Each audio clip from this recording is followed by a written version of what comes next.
My name is Wesley. I study psychology at Waterloo University. I'm in my second year. I'm really hoping I survive. And I do makeup. Like, I really like doing makeup.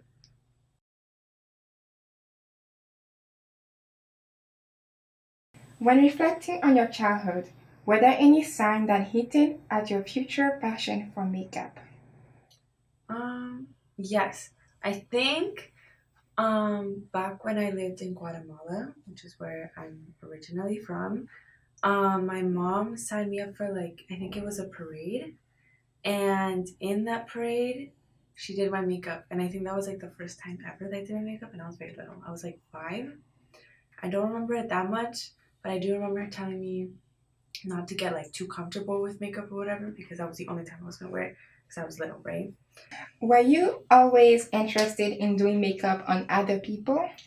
No. Well, I started learning doing my makeup on my little brother, which he was really annoyed with, but I needed to learn and I wasn't gonna do it on myself. So I learned doing it on him, and then after a while, like I started wearing makeup, but I didn't really like intend to be doing makeup for other people. It just kind of happened.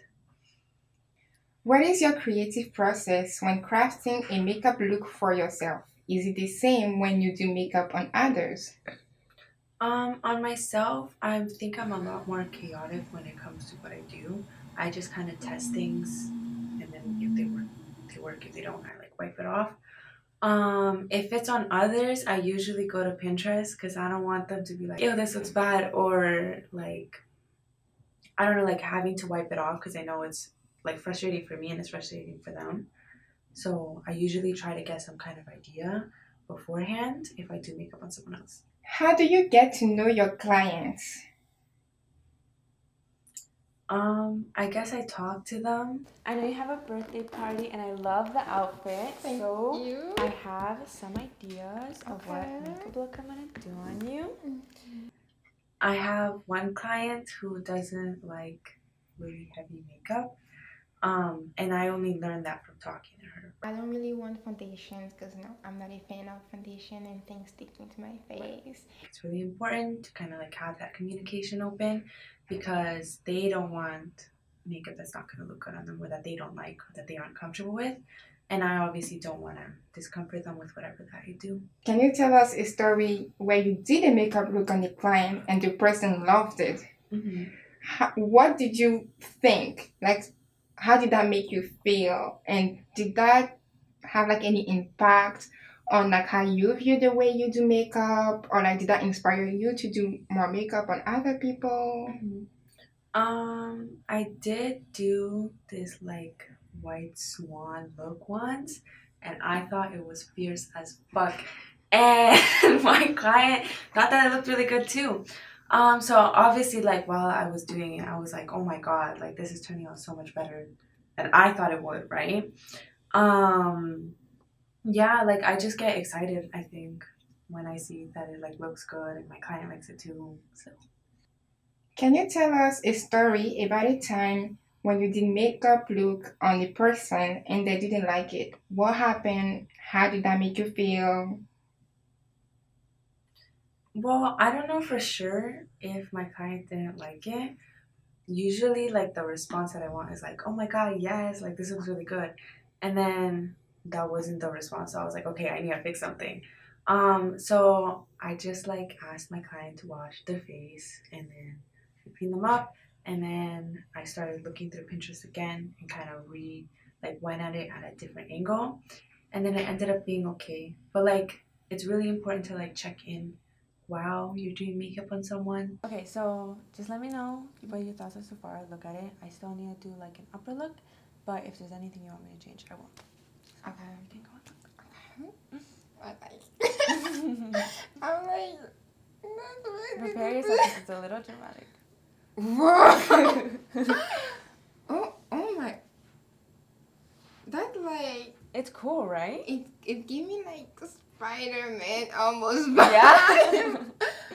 Whoa, It's good so far then? Yeah. Whoa. Just so that if like you do something you don't have to like remove everything just to like redo that one part or like change it or something. Um, so that they can have like a say in the process too. Has your understanding of psychology and human behaviors informed your approach to makeup and your interactions with others? Can you share some example of this, if so?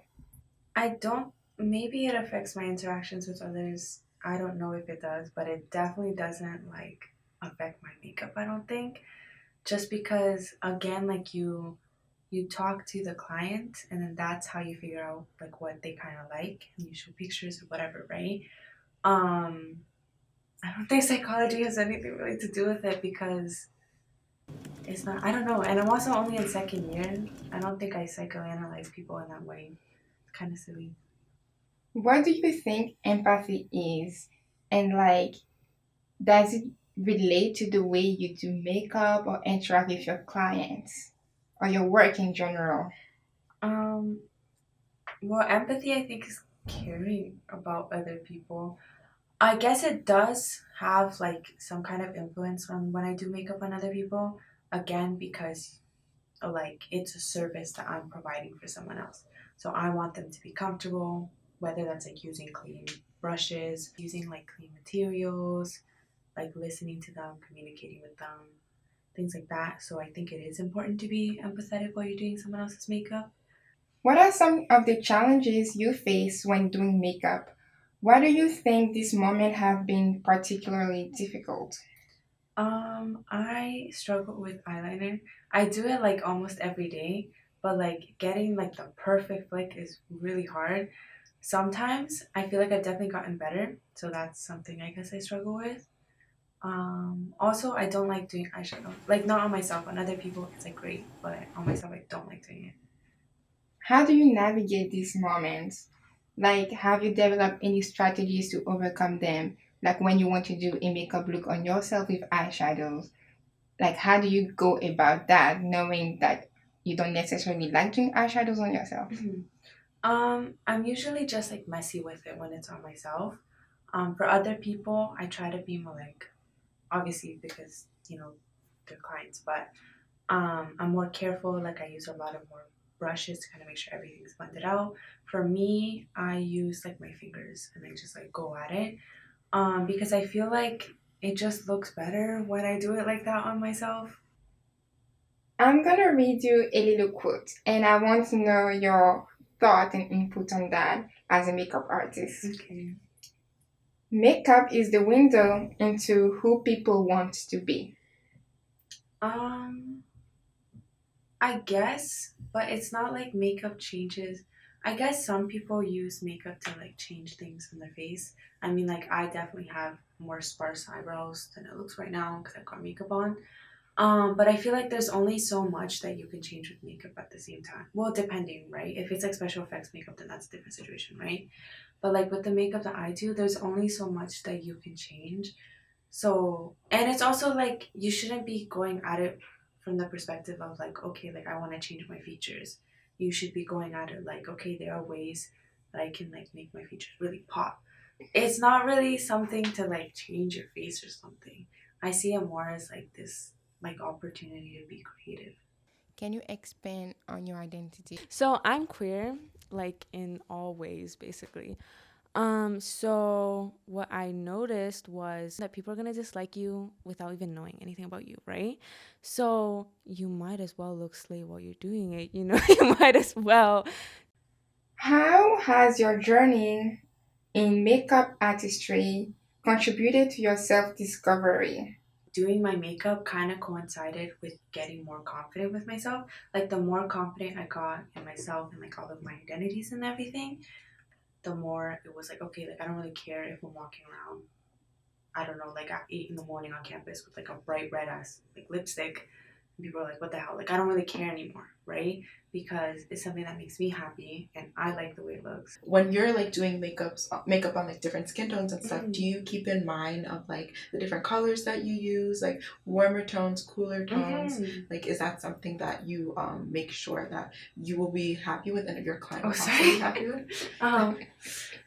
Yeah, of course, because obviously, like, people have different undertones, they have different skin tones, and like for fucking forever, there's been like the smallest like foundation ranges or concealer ranges, and there's like a bunch of different shades of white, and like most of them are orangey, and it doesn't work obviously for everyone. So that's something for sure that you have to keep in mind. And honestly, you can't call yourself a makeup artist if you can't fucking do makeup on everyone. Okay, well, thank you so much for having me. I really enjoyed this opportunity to be interviewed. I really like doing makeup as a hobby. I really don't think I'll ever stop doing it because it brings me a lot of joy. But thank you.